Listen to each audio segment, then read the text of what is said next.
Hello, everyone. Hello, welcome. My name is Jasmine. I am the host of My Keen Imagination, and I have the pleasure of speaking to and interviewing Hybrie Jenae, the author of Celestial Nightmares, Urban Legend. So, a little bit about me. I created this channel kind of just to kind of have a space for my inner child to explore new books, get back into the groove that I was in when I was much younger. Sometimes as we become adult, our priorities and things get into the way of reading. But for me, I wanted just a place to just explore, get back into reading, into my groove. And one of my main goals was to honestly talk to authors so I could chop it up with them about the books that sometimes stress me out. So I'm super excited to have the opportunity to interview and speak with some authors. So I'm excited. I'm going to bring Hybrie on in about 60 seconds. First, I wanted to kind of give a rundown of what's going to be happening today. So when I bring her on, I'm going to kind of read a little bit about her. We're going to do a quick icebreaker. We have some giveaways going on. We're going to talk about the book. And towards the end, I'm going to have a moment where if anyone in the audience wants to ask Hybrie any questions, you can share in the chat. So if you don't have a YouTube channel, or YouTube account, the way that you can go ahead and ask those questions, if you have the access to the Facebook event page, you can click on that link and I'll try to throw it into the chat if I can really quickly find it, so that you can go ahead and put an anonymous question in there, and I will go ahead and read it while I'm on here. But it's super quick, super easy. Otherwise, you can go ahead and just make a quick YouTube account using your email, and we can go ahead and ask Hybrie those questions. So, while we are preparing to bring Hybrie on, let me know where you're watching from in the chat. If you don't know, I am from New York, so you probably will hear that come out a little bit. So I am looking forward to hearing from you all, engaging with you all, and also bringing Hybrie on right now. So here we go.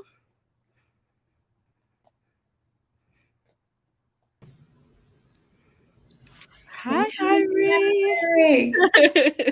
All right, so I see we have St. Louis. I know probably gonna have a lot because you're from St. Louis, but hi, Hybrie.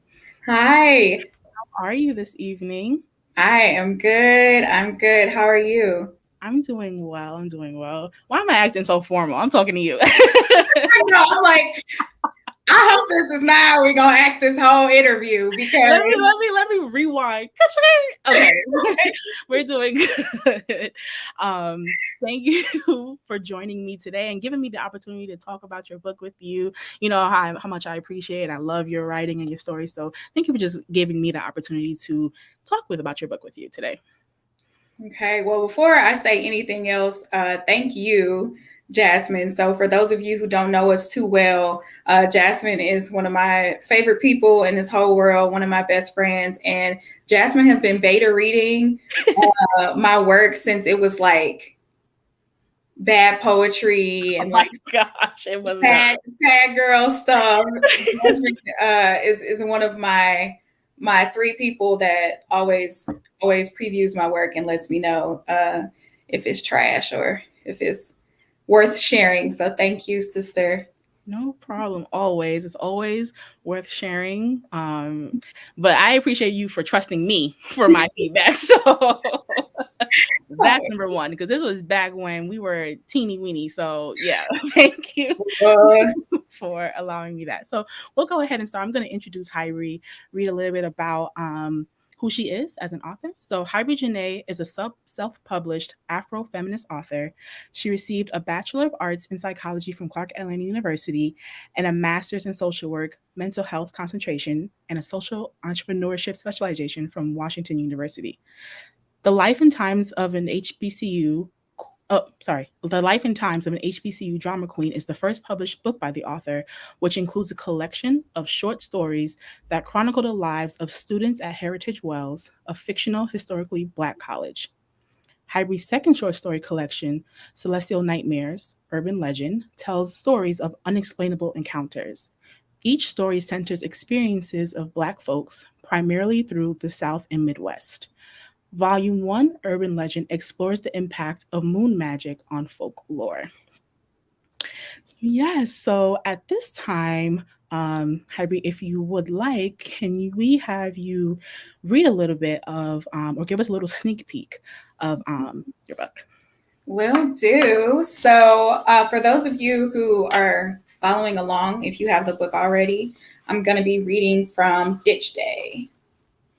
So, for those of you that are not following along, Ditch Day takes place in Hazelwood, Missouri in 2019. And I'm going to start towards the bottom of the page.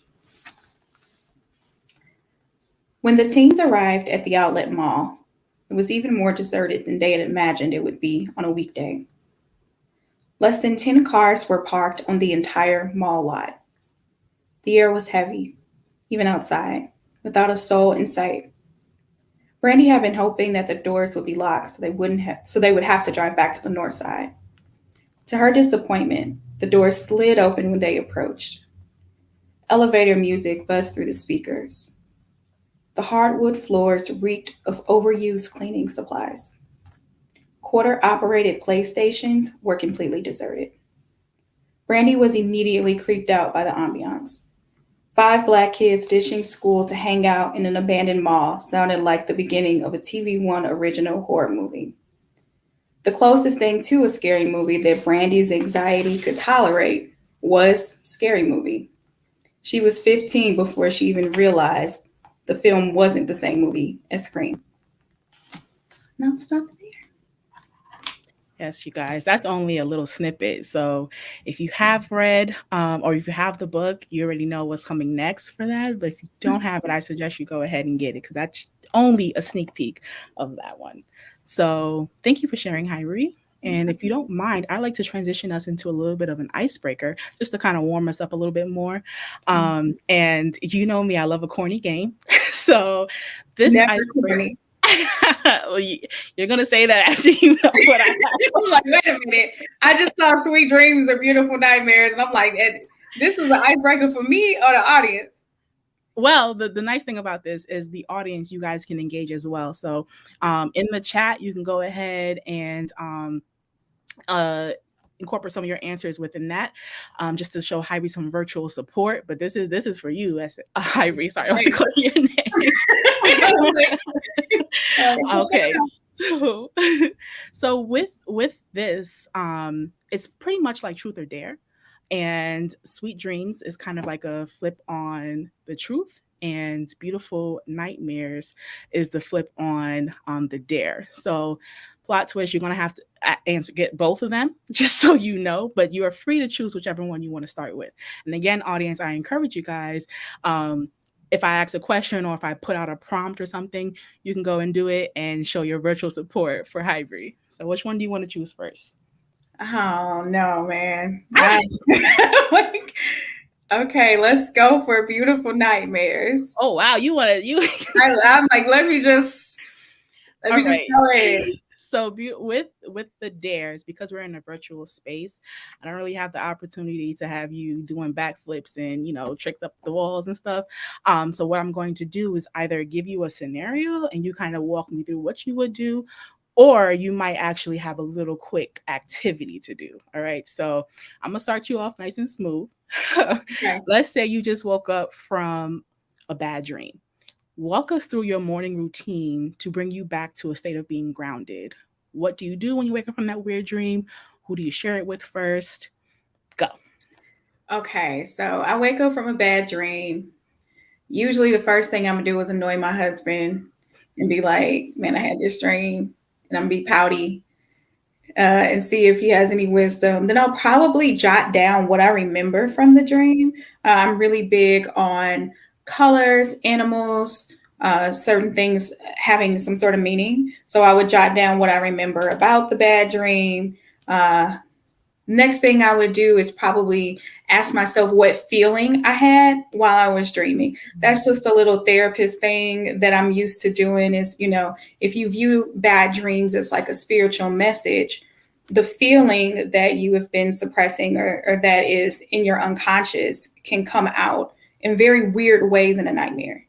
So because I have anxiety, I have a lot of nightmares because there's a lot of fear that I have to suppress all day. So I usually jot it down and try to process through what it is I was actually thinking, Okay. and then I'll probably call my sister or call you and a kiki about it, as we like to say. Nice. Yeah, I'm very similar. I think that I think in my dream, I'm dreaming of me writing my dream down, but then when I wake up, I'm like, I didn't write that down. So when I get up, The dream, you I'm got it though. I know, but you actually processing it and remembering specific details. In my dream, I see me getting up and writing the dream, but then when I wake up, I'm like, where did I put that? So, but you do all the great steps. How long does it usually take you to kind of like get back to a state of like, okay, normalcy, I should say?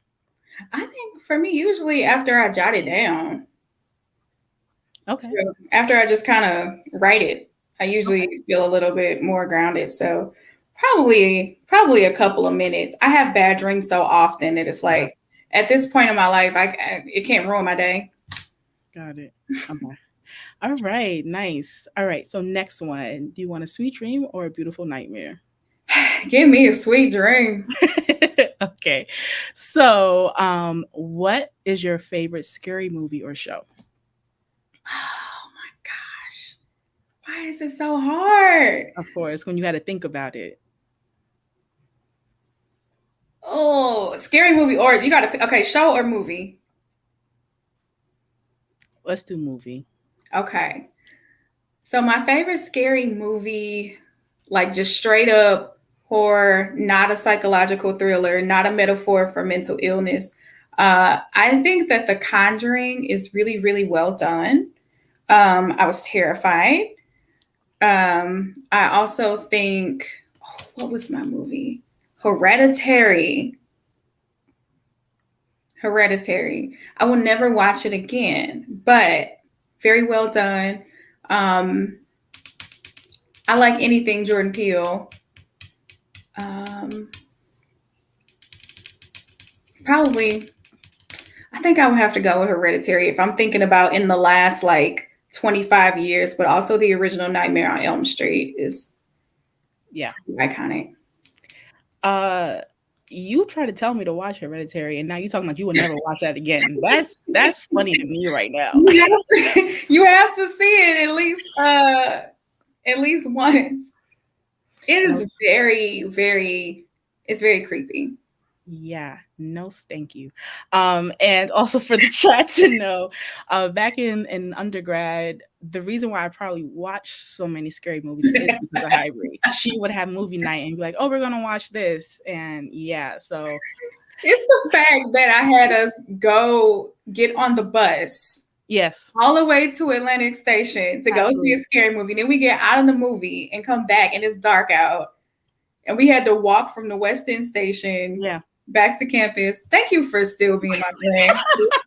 Thank you for that because Boy, as long as you know, as long as you know, I was doing it. So that's why it's so hard to get me to do it now. fair enough. I'm sorry, friend. No problem. Go ahead and pick another one. We got a little bit more time. Give me another sweet dream. Okay. Who would you say is your favorite villain? Oh, this sounds bad, but I usually like the villain. I think that writers spend a lot of time like character development for villains. So I really like the villains. I kind of this messed up, but Michael Myers got me through high school. That's like that's one of my faves. So I would be lying if I said somebody else. Okay. Okay. But I do like Freddy Krueger though. I mean, Freddie was all about the comedy. He was All about it. playing you while you scared for your life. And do you want to do one more?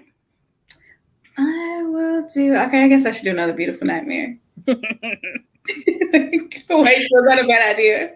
Okay, so because just for the span of time, I'm gonna have you pick a number between 1 and 3. 3. Dang it, I wanted you to pick one.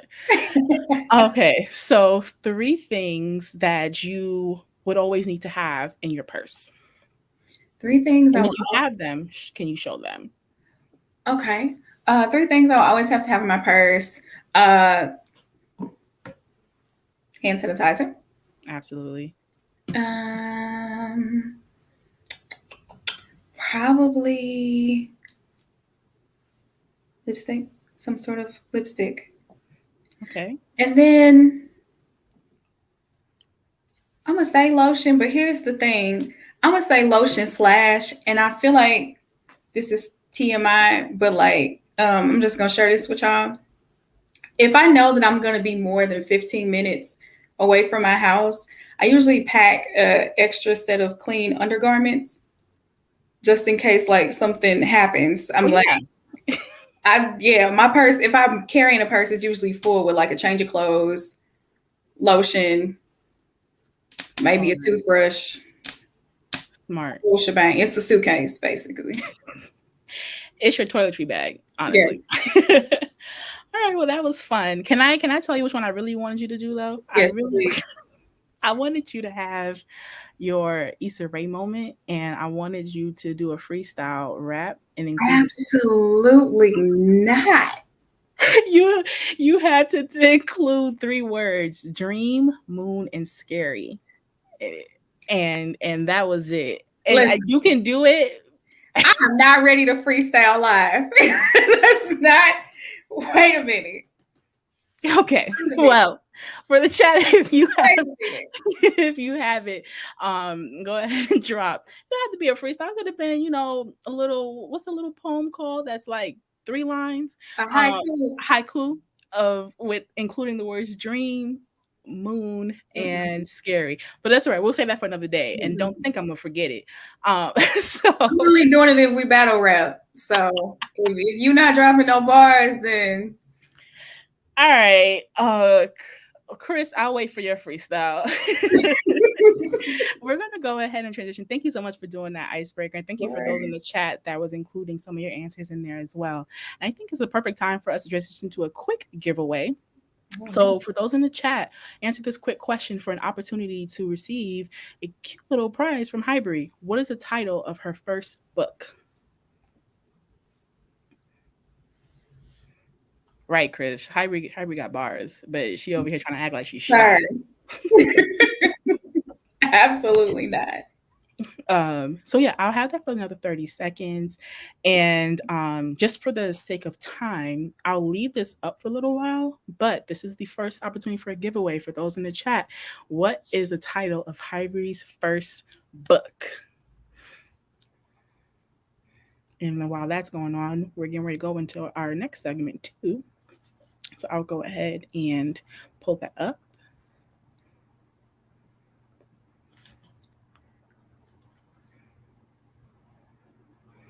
Alrighty. We will definitely revisit. Do you have access to the chat on your side too, as well, Hybrie? I see some comments. I don't think I'm seeing all of them. Okay. All right. So I definitely will revisit. I'm actually going to post a comment here just so that people can know.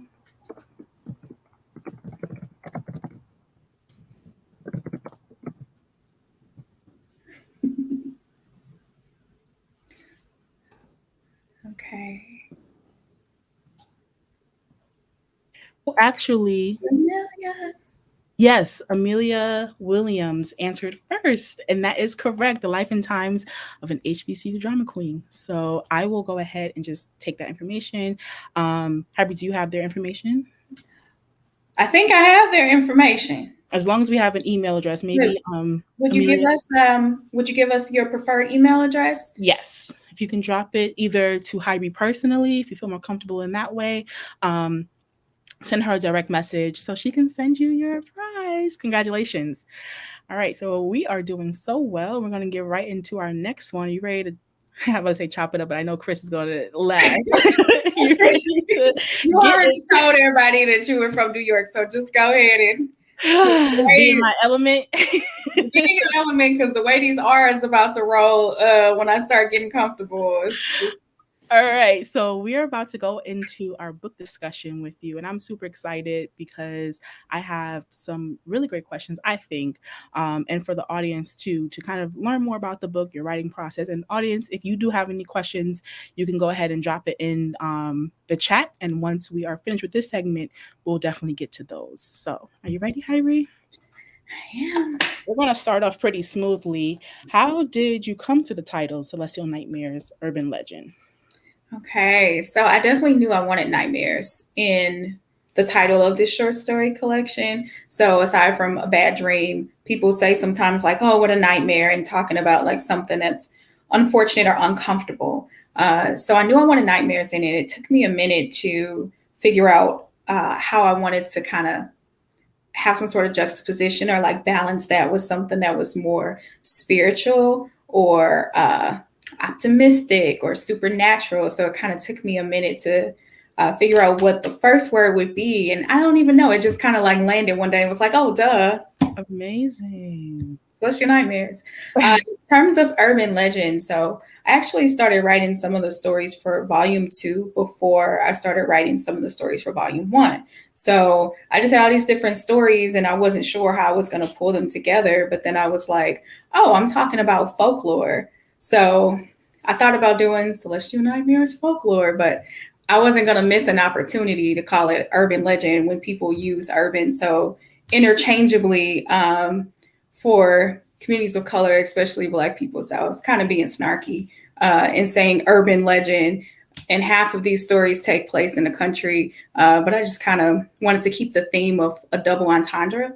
That's kind of a thing throughout a lot of the stories. So Yeah, and speaking to that, you kind of are aiding to it right now. But my next one was going to ask, like, can you speak to some of those important elements that kind of, I guess, come from the title that you kept in mind while curating some of those pieces? yeah, so definitely different urban legends and the way that they show up for Black folks in the South and the way that we may perceive certain folklore. I would say love, whether that is familial, romantic, love is kind of a consistent theme. Youthfulness. I've always Mhm. raised to believe that children had a special connection to the supernatural. So a lot of these heroes are kids, or a lot of these main characters are young people trying to figure things out because they have a special connection to the spiritual realm or to the supernatural. Definitely South, definitely the Midwest. Yeah. And another thing that you also kept was the element of like time. Like you were very specific in time and location Mhm. within some of your stories as well. Yeah. When did you start writing the book and then finding well, you kind of alluded to that, finding the inspiration to write these stories, but I guess when did you start writing this? Yeah, so a couple of years ago, I want to say maybe 2018, I Oh, was trying to submit short stories to short story contests.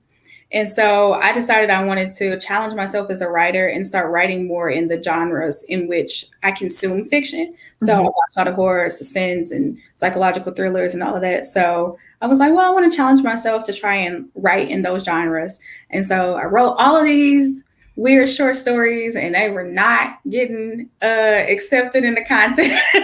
Their loss. And I was like, yeah, well, I like the stuff that I write. So I was having fun. So I just wanted to keep doing it. So from about maybe 2018 to now, I wrote close to maybe 15 stories. And so Wow. I was like, man, 14, 15. And so I was like, okay, these ones kind of go together. So this will Mhm. be the first collection of them. Amazing. Were there any perspectives or beliefs of your own that you may have felt challenged by writing this book? I don't know about the book as a whole. Okay. There are definitely certain stories with certain characters where I was kind of like, whew, I want to write about imperfect people. But like sometimes Yep. some of these characters got on my nerves, but I also, I don't want to write about perfect people. So I wanted to make the characters realistic. So specifically, I know Chance gets on a lot of people's nerves and Nose Wide Mm. Open. Um, Yeah, Ruby kind of got on my nerves too in the Mississippi Wanderer, so that was kind of a challenge. I'm like, The mama in Lightning Bug got on my nerves. really? That is so interesting. But Not shout out to Belinda, Carson. not Linda. Belinda, Belinda too, but I Right. feel like sometimes a little bit the mama as well because I feel like Mhm. Carson's out here saving the day. Yeah, yeah, that's real. Um, so with that, how did you push through, and did any of that cause you any conflict while writing? I think the thing that motivated me to push through was just like reminding myself that I don't necessarily write for it to like be liked or for people to be like, oh, this was like, this made me feel happy. I write to get people to feel all kinds of things. And so if I'm being challenged as a writer to be like, I'm a little uncomfortable with this stuff that Mhm. I wrote, I'm like, okay, cool, mission accomplished, because I want people to be able to reflect on their experiences and Mhm. ask themselves why they didn't like these characters or didn't like this story in particular. So, yeah, Interesting. just kind of push through with my need to connect with people regardless of what that feeling is. Interesting. And using that, because you also mentioned a little bit earlier that you kind of push yourself to kind of write from like the perspective of youth and imperfect people and things of that nature. Did you experience any challenges within your own comfort zone? Because this is also different than some of the other stories that you have written before. So any challenges within your comfort zone while writing? I think I would just say with me writing horror and like specifically writing about Black people and people of color in this genre, I was Mhm. a bit uncomfortable sometimes with like, what am I doing with these Black and brown bodies, and like trying to be really intentional about how to make it scary without like being Doing, re-triggering or traumatizing and doing too much. There's yeah. I think we have an overexposure of violence. And so I try to find a balance of making things like scary without doing too much violence when it wasn't necessary. So Yeah, that was that's like important. Yeah. a I toss up. love it. That's definitely important. But you did a beautiful way of doing that. I will say there was a lot of emotional damage. Here's the emotional There was emotional alignment. damage. But Definitely. it was definitely written in a way where it's like the damage was done, or you were tap dancing on it, but you will come through, or it'll make sense, I Yeah. would say. So yeah. Um, do you have any, I guess, words of encouragement or words of advice for writers who feel like they want to write something different than what they've written before, or maybe a little bit nuanced, but how they can maintain their confidence to try something new and push through? Yeah, just try. Like you never know. It might not go the direction you thought it would go in, but it can turn into something else, even more beautiful. And if we're gonna be creatives and we're gonna be vulnerable anyway and try things with writing anyway, why not?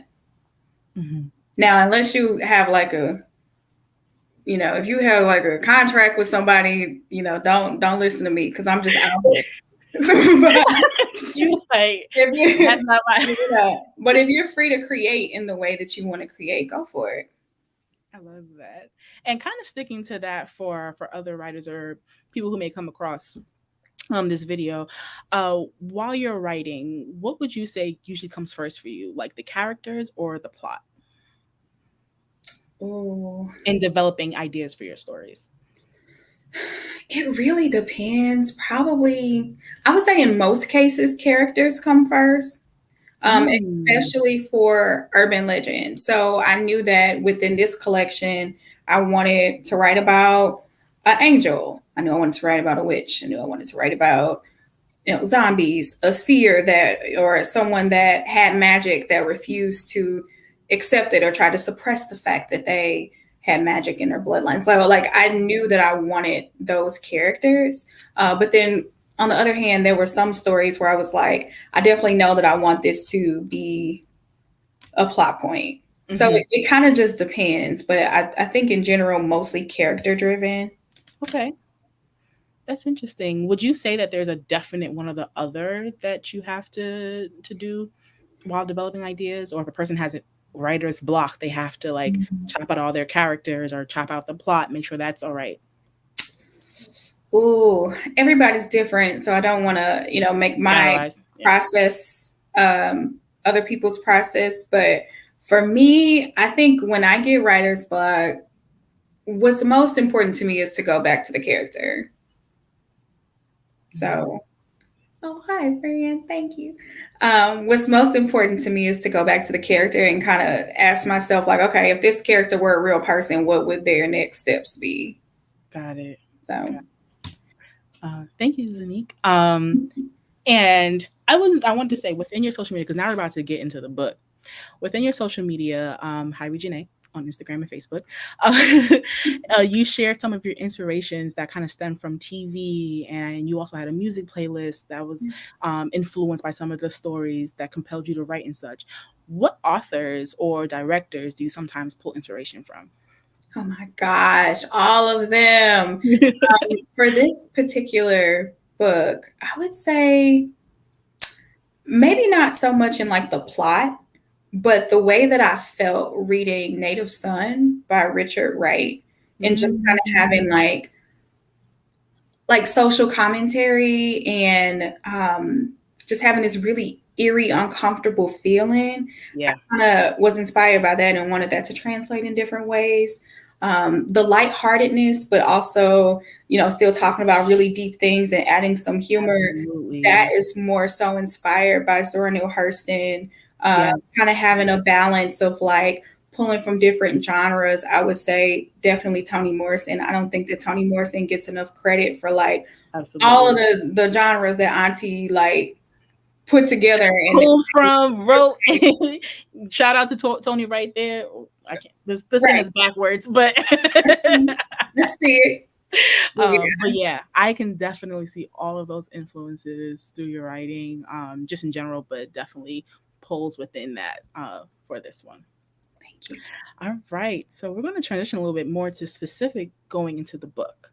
So, in a couple of your stories, such as Mississippi Wanderer, Copperhead, Lightning Bug, there were animals that were used. Mhm. So, what can or what should the reader interpret with seeing these animals kind of like sporadically interjected within the stories? Yeah. So definitely in Mississippi Wonder, I think I pretty much spelled it out, but Yeah. animals can function as like familiars to people or messengers. And so if we were looking at this and reading these stories from like a spiritual perspective, we could assume or the reader could take away that like the animals are messengers. Mm, Something that always really sticks to me as a Christian, as somebody that grew up in a Christian family as well. It's like there are so many ways that like animals in nature like kind of spoke to people in the Bible or like it made such a big difference in how stories or how situations were spelled out in the Bible. And I feel like it's very subtle, and we don't really kind of think about how poetic that is in a lot of cases. And so mm. that's always really important to me in writing. Is like what is the world doing, and what are the other living things and living creatures here doing? Because we're not alone in this. I appreciate that greatly because also too sometimes um I want to say from like reflecting from the past and coming into like present day, a lot of these animals are attached to like some type of superstition, especially like when you think of a cat or a black cat to be more Mhm. specific, they're automatically attached to like a superstition that is like veiled in something evil. So, Mhm. but if you Mhm. go back and like look at the history, with Egyptians and cats and stuff, they were not seen as that. So it's interesting, just like as generations pass, things kind of change a little bit. But Yeah, yeah. And also culture and subculture absolutely. that just yeah, people can believe some really conflicting things at times. I'm like, oh y'all, that's what y'all thought. Okay. Definitely. Um, and then kind of transitioning a little bit in all of the stories, there are elements or moon rituals or moon magic that relate different themes. Can you speak a little bit around your knowledge with moon rituals? Yeah, so definitely did a lot of research on it. I would say in terms of like personal experience, something I always grew up thinking was that the full moon just like personally gave me this like surge of like power. Like I know that I'm very weird, but people who know me for real know that like I will literally howl at a full moon sometimes. I never actually turn into a werewolf, which is disappointing. Um, Maybe one day. But the moon definitely can impact a lot of things in terms of the human experience. It can impact Mhm. a woman's menstrual cycle. It I was can, gonna say that. Yeah, femininity in terms of yes, that, like you base sometimes some in some cultures they actually reflect the moon on their menstrual cycle and stuff. But go ahead, sorry, I didn't mean to interrupt. no, no, no. Thank you. That reminded me when you were asking me earlier of consistent things. I forgot to mention femininity, which was one of the biggest things throughout the whole book. So Yeah. well, thank you for reminding me of that. But yeah, that's what kind of got me thinking about the moon as being the celestial thing in this particular installation or in this particular collection was Interesting. its impact on femininity. Interesting. And kind of speaking to that, I love that you also incorporated elements regarding cultural identity and in some aspects genetic makeup within some of your stories. The one that comes to mind is Soother by I think another book that was another story's reference was also Lightning Bug a little bit. So without spoiling too much, what role does cultural identity background play on belief systems, magic, folklore? Um, you Yeah, would say, yeah. Black American culture is just so rich that like being Black American in California, it can be slightly different than being Black American in Chicago, slightly different than absolutely. being Black American in Tennessee, Atlanta, Mhm. etc. I think that in terms of the South, though, so for people whose family have been in the U.S. for 8+ generations like mine, there are certain things that connect us to the South. Certain sayings, certain mannerisms, certain things that we believe, certain urban legends or folklore that still kind of connect us to the South, even though we have all these other subcultures within our community. So I really wanted to highlight the South and highlight the Midwest, various places in the Midwest, and how we're still connected through that. Yeah. And speaking to that, another way that things kind of get passed down is through storytelling and art. So whether it is those cultural folklores or bedtime stories that someone might have told you, is passed from generation to generation. But I'm gonna kind of shift a little bit. What is one thing, or who was one person that may have influenced you, or you remember telling you about generational practices, cultural things like that? Who influenced you essentially? Definitely my grandmother, which is why I dedicated this book to my grandmother. So my grandmother definitely was the first storyteller I ever met, and just the way that she spoke and the way that she shared things about her childhood, which was radically different from mine, but passed Mm. down those experiences just meant the world to me. I was pretty young when my grandmother passed, but Mhm. I still remember like everything that she told me because she was just such Wow. a good storyteller. Like sometimes I still like feel like I can hear her saying things, and so many like Southern culture, Southern things that she would laugh about or talk about. I kind of put in some of the stories, especially Mississippi Wanderer. Uh, Yeah, I can see that being influenced a little bit. yeah, that city Natchez is my grandmother's birth hometown. So Oh, okay. yeah, so I wanted to start it off with kind of the birth of my whole like storytelling um, southern roots. Amazing. And thank you for sharing that too. But yes, I see in the chat storytelling, it is definitely something and something that we have to maintain just in general within ourselves, our identity, our future generations to come. Can't let that die. That's, the kids are already losing recipes, but we can't let them lose storytelling too. Listen, because these Pinterest recipes ain't the same, so it's very sad. I agree.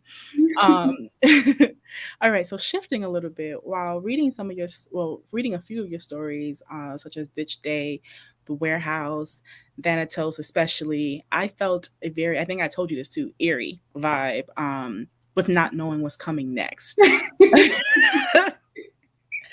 I, some of them too, The Warehouse is one of my favorites because the emotional damage in that one alone, but there are some aspects of just really being eerie and scary. So if you are a scaredy cat, I would suggest not reading them at night. But Are you kidding me? It's best read with insomnia. They were written with insomnia, you know? I agree. So okay, so that goes into my question. What was your experience writing those type of stories? And did you have any moments when writing when you're like, oh, I'm doing too much, or this is too much for me?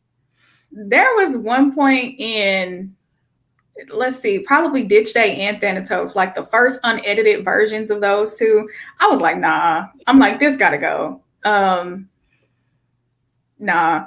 I'm all about being creepy, but there's a limit, and I hit my limit with those two, so I had to dial it back just a little bit, which kind of goes back to what we were talking about earlier with the like violence piece.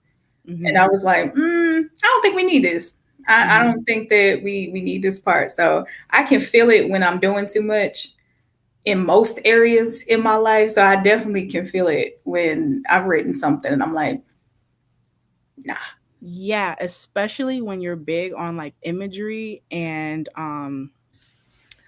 what do you call it? Like just sound effects. I don't know how you say that in writing language, I'm but not here. yes. Yeah, you had a lot of imagery to the point where while reading it, describing what it is that you see or what it is that you hear, it's so vivid. And even like there was one, I don't remember which one, I'm just trying to think of. It was like a crack, but like the way that you emphasize the crack and how you sorry, y'all. I just have to be was yeah. it was it disturbing? It was disturbing. It was disturbing. Thank you. And I I'm know very that's the happy goal. to hear that Yeah. that translated. That's the goal. But just know you I was almost at doing too much at that one. I Just was a like, little all bit. right, how much more I got? No, it was great. But I'm happy to hear even for you like writing because I always wonder like something's come in people's mind and it's just like that's in your mind, like you think of Jordan Peele's stuff too. It's like that was in your head and you translated that into a visual art for someone. So your books definitely translated into like a visual thing, point where I was like, oh okay, this is a lot. Thank you. I appreciate that though. um and I know this book was written based off of folklore and urban legend. Were any of them composed of true scaries or real folklore that you remember hearing growing up?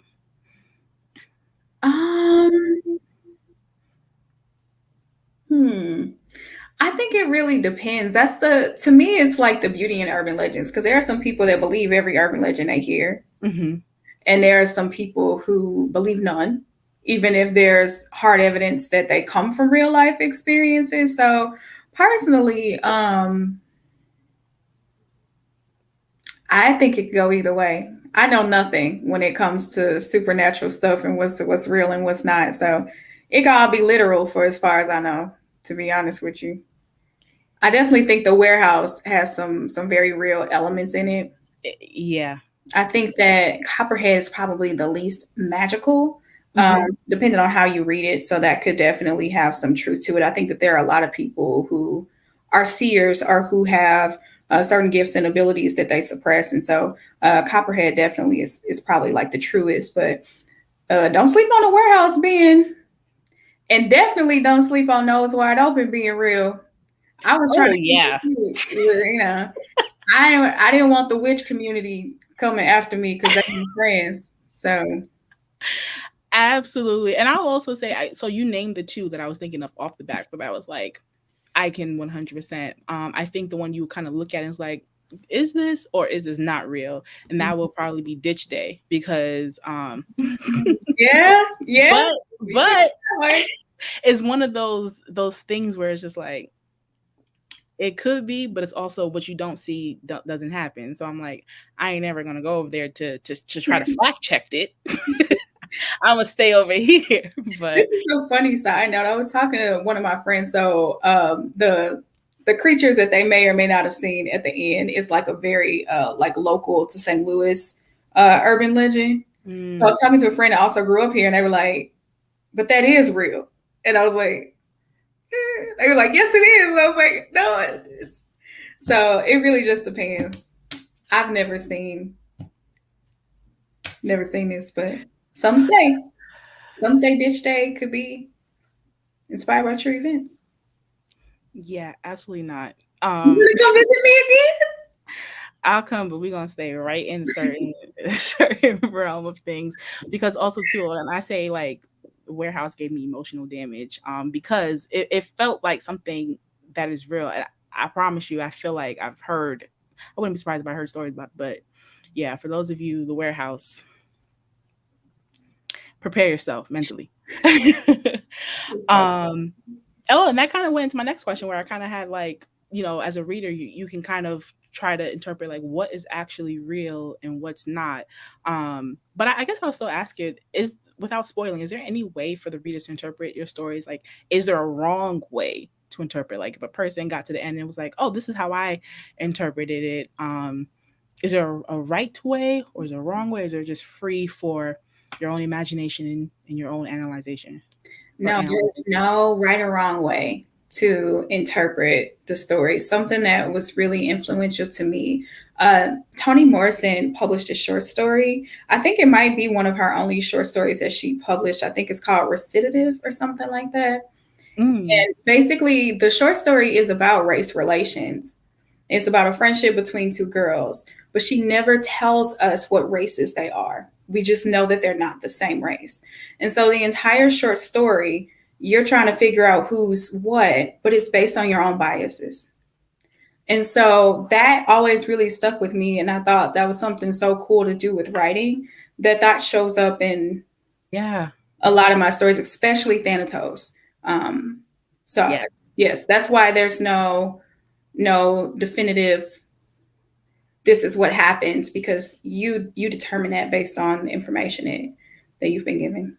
Absolutely. I just jotted that down because I have to go read that. But I would absolutely say with the amount of twists and turns, it's up for your interpretation. I think I had given you one of my interpretations from Thanatos, and you were like, "That's interesting. You saw it that way," or even who you can see, who you can because in most of your shorts, you have multiple characters, so it's like I can relate to this one and think that they're the main character, but I would imagine somebody else would read it and think like, "Oh no, it's focused on this person." I think that happened to me in the Mississippi Wanderer, like. Mm, That interpreting who was the main yeah, person. Yeah.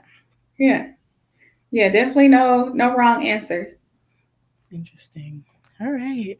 Is there any way for the reader to that is expected to analyze the celestial beings that are referenced within your shorts? And what if you have any? What is your experience around hearing celestial beings in the physical realm? Hmm. I would say no.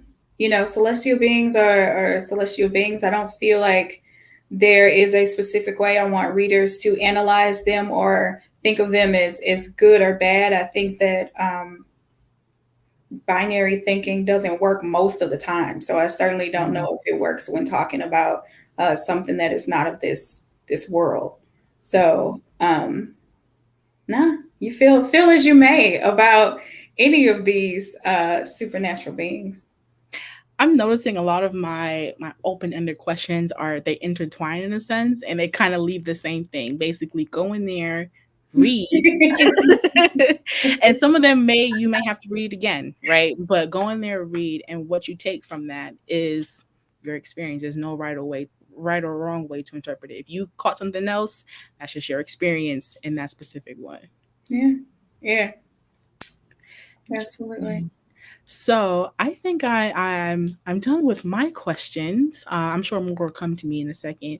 But if the audience, anyone that's watching, if you have any questions, it can be related to the book. It can be related to Hybrie's author journey, anything of things of that nature. You can go ahead and drop it in the chat. And in the meantime, we're gonna have another giveaway. And this one, kind of a two-part, but we'll see which one comes first. So the question is, how many short stories are included within the book? And a bonus, what language origin is the word Thanatos from? So I'll give maybe about 60 seconds. I'm going to go ahead and check the other outlet that I had that people can submit some questions on. Okay. Do, do, do. Right? I should have had some music. I don't want YouTube to flag me though. Right. Let's see.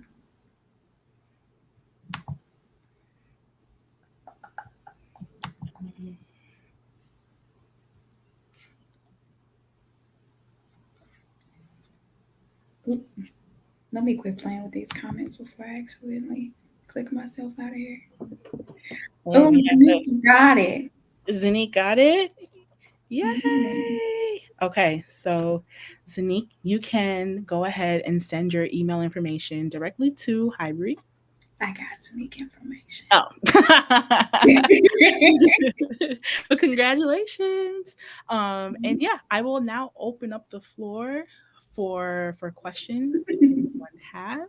Let me go ahead and get my little banner up.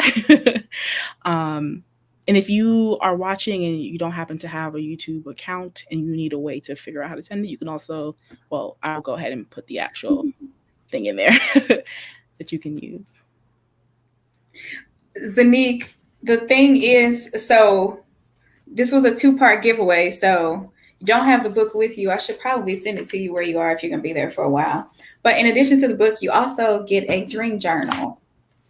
So you can write your nightmares in here. And if you wanted to do a little narrative therapy and turn your nightmares into something beautiful, you have this now. Wow. That's what you look like. That's what you look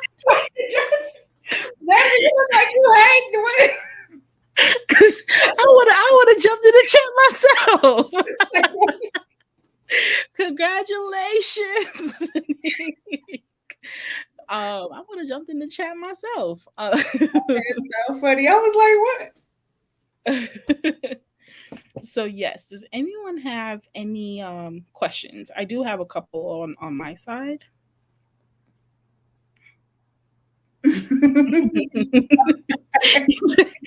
We need. Okay, I'll see you. Okay. Were those for sale? Or you just kind of like made them? I just got them made for this event. Wow. Okay. Jasmine, I will be sending you a thank you gift. It's fine. I'm toying. Well, all right. So I do have a question. I just lost it. Which character would you switch places with? Oh Lord. Um, Choose wisely. which character would I choose places with? I don't know. I feel like most of these characters was having a hard time. I kind of like the environment in the Soother. Um, just kind of living in like a dystopic, positive environment that is just like low stress and yeah. The Soother was a great way to end with. I wanted to, just end it with something just like that felt like a very cool breeze. And so I feel like hopefully that translated, but I'm thinking about the main characters in the Soother and I'm like, I don't even know if maybe the little boy at the beginning that was blind or something. Not you gonna choose an off character. I'm gonna go with that character. Oh Or my gosh. let me see. Yeah, I think that's about it. I'm fine with being a narrator for this particular book. So what you're saying is you're not going to switch places with Seti Bear. Absolutely not. Absolutely not. Poor Seti Bear. Whew, poor Seti Bear. We have one from Chris. When are we getting Celestial Nightmares 2? I saw that too as another question in here. I mean, from what I hear, Friday the 13th is in October next year. Oh shoot. We shall see. Stay woke. Second part, you're probably not going to share it, but you already have your focal for those nightmares in there. Mm-hmm. Mm-hmm. Mm-hmm. Yeah. It's pretty. The ball's moving. All right. Going round and around. All right. I have a question from Jaleesa. How can you purchase a journal? Jaleesa, She on the baby sweet. y'all want to make me get some of these printed. Let me see. For you, my dear, I'll get you a journal made. But I don't know how to for public purchase it. I'm still planning my in-person events, so I don't have an update quite yet. Yeah, I definitely think they're great to go with this. I mean, like you're gonna need it after this. I'm kidding. We have one from Zanique. I would love to see these stories made into a mini film series like Tales from the Crypt style. Yes, how can we make this happen? I don't know. Tell me how we can make this happen. If you got some friends that are just, looking for new talent, send them my way. I would love to work collaboratively. Um, yeah, I would Right. love to see that. Yeah, definitely looking forward to that. I'm telling you, a lot of these visuals were just so well. Which was your favorite story to write? Oh gosh.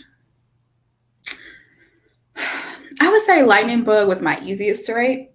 Okay. I finished Lightning Bug in like a week and a half, maybe, which don't seem like a big deal if you know, you if that's all that you're doing is writing, but having a full-time job and this was like in the thick of the pandemic, like I loved that story so much that it just felt really easy to just sit down and write it after work. Um, so that story was so warm, and so that was nice to write. But also I think the Soother was really nice as well. I was very Yeah. excited to challenge myself with the Soother. I've never written anything like that before, so I didn't Yeah. know what to expect. So Yeah, the Soother was giving Afrofuturism, Children of Blood and Bone, like very, yeah, it was nice. I that's what love I it. was going for. Oh, yeah. What you Um, Sneak said, would you write your own screenplay for it? I don't know if I have the skill set for that. I'm not opposed to it, but I didn't go to school for writing. Let me rephrase it. I did go to school for writing. I dropped my major that was also involved for writing. So Oh, okay. I didn't study how to do that. So a lot of the stuff when I try and challenge myself is very self-taught. So I don't know. I think somebody else can do it. I'm fine with somebody else. Just don't forget to pay me, friend. Absolutely. Absolutely. Um, yes, I love the emojis of Children Blood and Bone. So we have one from Kiana. What was the inspiration for Grace's character? She was very complex, and she ended up not being who I predicted she be. She seemed to have been kind of defeated by the end. Yeah, yeah. For Grace's character, I pulled from a lot of different stories that I've heard about witches, particularly Black witches. So something that's always so weird to me when I watch shows that are about like magical things happening in the U.S. It's always like one Black lady that's a witch. Mm-hmm. Nobody can ever get the story straight on like what kind of witch she is. Is she a kitchen witch? Is she doing sex magic? Is she evil? Is she, like what kind of witch? Like there's different ways to practice that. So I kind of just combined some different stories that I heard. I didn't want to make it too realistic because the reality is that there are people who are self-proclaimed witches and Yes. practice witchcraft as a religion or a spiritual belief. And so I wanted to just take parts of things for that Mhm. character and be sensitive to the fact that like that's very real for some folks. And so I try to take it out of realism and kind of mix it up a bit. But yes, she was kind of defeated at the end because he did not love her the way that she needed him to stay beautiful. Yeah, that was another one that took me because when she was getting mad and frustrated, ooh, poor Right. Grace. We love Grace though. We love Grace over here in these streets. I can definitely see that one on screen. Um, I had saw one in my Who Instagram. would you cast as You Grace? talk, I'm you talking to you, talking? Jasmine. Who would I cast as Grace? I don't know. I feel like if you had asked me this, and I might have said, what's her name? Journey Smollett. Is that her name? Okay. Um, but revisiting it, I was like, who would I? I Hmm. don't know. Interesting. I can see that. I can see it. Let's see. Hmm. You have ideas for who you would cast? You know, I like these young rapper girls. So I would put like Doja Cat or somebody in there. Yeah. Or Lotto. Yeah, yeah, yeah. I would cast one there. Doja Cat would, wow, tear it up. Mm-hmm. What are um, for one from Zanique, what are some of your writing rituals? you snacking on? What are you snacking on? What do you have surrounding you? We got a sense of what you listen to, but what are you watching and reading as well? That's a great question. Let's see, writing rituals. So honestly, most of the stuff that you all are reading, I wrote because it was 3:23 a.m. and I either woke up because I felt like somebody was sitting on my chest or I had a bad dream. And so my writing ritual was basically trying to manage anxiety, getting out of bed, going in the other room, making some tea, um, and just getting started. And then sometimes if I'm having writer's block, so I know you know, I listen to a lot of music, a lot of different types of music. And so I pay attention to how I feel in my body when I hear certain songs. And then I try and like write things that could make me feel that way as well, if that makes sense. So I usually am not snacking while I write. I'm usually just drinking a lot of tea. Uh, But as far as like the ambiance, I always have incense, always have candles, always have sage. Um, Mm. yeah, that's pretty much it. So, majority of your stories are written in the middle of the night. Yes, yes. Actually, probably all of them. I can't think of working on any of these stories at a normal time. To be honest with you, to be honest with you. Interesting. Um, yes, tea, incense, sage, they're also spiritual, and great for just cleansing out too. Um, I have read that one. Good. Oh, which one would you say was your least favorite to write? Oh, which one was my least favorite to write? Or if not least favorite, 'cause this is how they wrote it. The hardest, or the one that you had to kind of like keep on revisiting, maybe continuously editing instead of saying least favorite. Um, Because they made the book, so clearly it was something. Yeah, I have a complicated relationship to the Mississippi Wanderer because it was one of the first ones that I wrote for this book, and because there was so much in it that reminded me of my grandmother. But that was really difficult for me because initially those were two different stories that both just took place in Natchez, and it was like two very separate things happening. So I had like this angel that was like in Mississippi fixing stuff. And then I had this other story about this family, and the father was trying to figure out how to stand up for himself, and the daughter was a little mischievous child. And so I had a hard time when I decided to merge them together, but I'm glad that I did. I think that it does what I wanted it to do. It just took me a minute to flesh it out. And so taking a step away from it and letting my beta readers read it and having the editor look at it was really, really helpful because Mhm. it was not what you all got. So Approximately how many rewrites or edits were there? I don't know, man. Probably five. Wow. One, two, three. Yeah, probably five. Okay. Okay. Yes, Um, hours, absolutely. for this one's from they kind of wrote it, but it's from me. For Thanatos, there was a big jump in time. Mhm. That one was in the past. Is there any significance with using that year? So there were some changes to what people were allowed to do when they were pursuing any sort of Greek letter organization in 1980s. So I knew that I wanted the stories to range within the 80s. And so after those changes legally took place in terms of what people are allowed to do when involved in a Greek letter organization and not allowed to do. So that's where the year came from. Right. Okay. In terms of the jump in the story, that goes back to the influence in the Toni Morrison piece, Recitative, and allowing the readers to determine what they believe they read. Is real and what's not. Yeah. Yeah, you will be stuck. Like um, they were, right?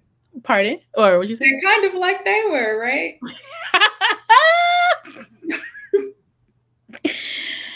No comment. Um, this one was a good question that I saw. Are the stories connected in any way, or are they all separate? Hmm. Who asked that one? It's from this little chat thing, so I don't know. We'll see. There are definitely some ways that the stories do connect. So animals being a consistent theme in some of the stories, kids having power or having strength um, connects all of these stories. There are also some things that kind of connect the stories that I'm just while I'm writing it, I'm kind of like, haha, see if anybody catches it. So for an example, Belinda in Lightning Bug mentions that her son is incarcerated. And so in my head, he's someone in the warehouse. But that's not necessarily something that the reader has to know. But there are little like Easter eggs once you read the book a second time that you may not notice the first time. Interesting. Interesting. That's a good question. We'll see. And I think that is all. I'm looking at it. Some of these were answered in another one. But yeah, that was a really good question. And I think you already answered this, but I saw this one. I don't want to forget it in case someone have came in late. Who inspired you to be a storyteller? Definitely my grandmother, and definitely in terms of being a writer, definitely my Angelou. First time I read I Know Why Cage Bird Sings, I was just like, oh, this is what I want to do. This is definitely what I want to do. And when I was younger, read a lot of her poetry. I read a lot of Langston Hughes, Claude McKay, a lot of Harlem Renaissance poets. And so all of those people were really important to me. Mm-hmm. Well, Audrey Okay. from the life. Chris, don't ever make me laugh. Wait. Will Audrey from the Life and Times have any celestial nightmares? Oh, She might be with the no. She's older than Ditch Day kids, so yeah. we gonna leave Dre alone. She Dre don't need to have a nightmare. yeah. If Dre Audrey already went through college, going through the motions of that. if Audrey makes a return, it'll be her doing something completely different. She won't have nightmares. But thank you for being Plugging. hilarious because you play all day. But not the oh, that's a good point. Like Oh, now that's you got my wheels turning. Oh like my too god. much. So as that, those are all the questions that I have for my little app. So thank you guys for dropping some questions in the chat. Thank you for dropping some questions in that anonymous box. We'll leave a couple of seconds if anyone has any last comments, questions, anything you wanted to just plug before we prepare to wrap up? Let me get my little.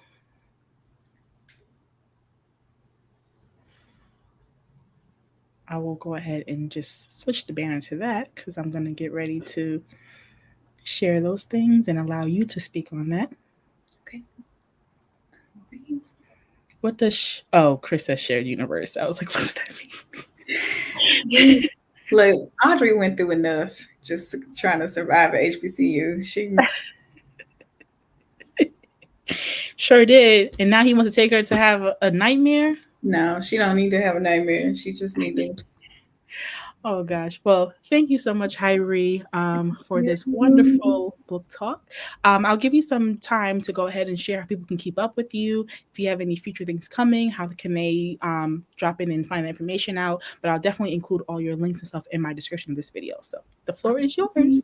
Okay, so I'll start with future events first. So in upcoming days, I will start marketing for Read and Mead, which is a book club that I will be hosting over the course of the next 8 months. We're only going to meet once a month. So if you're someone that reads better in a book club, and also if you are someone that enjoys writing, this will be really fun for you. We're going to read each short story separately, and we are going to play drinking games and have an opportunity for you all to create some things and tell me how maybe you would have done some things different with these characters. Also, if you don't drink, don't feel pressure to drink. I'll probably have tea for most of these meetings, but our first one is July 18th, which is Sunday evening. It'll be at 6 p.m. And the link for the event is already on my website, hybriejenae.online. If you go to the events tab, all of the links are already there. But again, I'll be marketing on social media pages in upcoming days. So if you don't already follow me on Instagram, and follow me on my author page on Facebook at author Hybrie Jenae, please do so you can stay in the loop. Your Instagram is Hybrie Jenae? Mm-hmm. Okay. Should be. If something else come up, let me know, because would there be an in-person and virtual option? There's just virtual options for Read and Mead, but in terms of in-person events, I'm still planning those right now, and I should be marketing those shortly. But I just want to check on a few things before I start marketing an in-person event, and y'all show up and I'm not there. So yeah, yes. Well, and also you can purchase the book on Amazon. The link will definitely be in my description box. I probably will just shoot it in the chat as well, just so you guys can have easy access to it. Go ahead and purchase it, purchase for a friend, leave a review for it as well. I'm always gonna plug my sis. Yeah. But once again, thank you all in the chat for engaging and being here. Thank you again, Hybrie, for allowing me to talk to you in this type of context. I know I talk to you all the time, but no, making me feel like I'm somebody to interview. Because you are, first off. So don't make me mad. I definitely can't wait for Read and Mead, because that's right up my alley. And you know, keep up with me. I'll just do a quick thing on my YouTube, My Keen Imagination. You know, it's been a little stuff going on. I've been living and stuff. So, but coming back. That was gonna be my next question. Is Jasmine, when are we the book club for My Keen Imagination? I'm coming back. But I do appreciate all of that, all the support, and all the support for Hybrie, because she deserves it. She's fantastic and she's amazing, and deserves all of that. And I still knock out all the people who didn't take your short story in those contests, but it's fine. Thank you so much, Zanique. And we'll end it here. Again, if you want to keep up with Hybrie, her information is in the chat. Instagram, Hybrie Jenae. Her author Facebook page is Hybrie Jenae. And that's where you can follow all the events that she will soon be advertising for you all. All right. Mm-hmm. Have a great rest of the evening, everyone. Well, so much.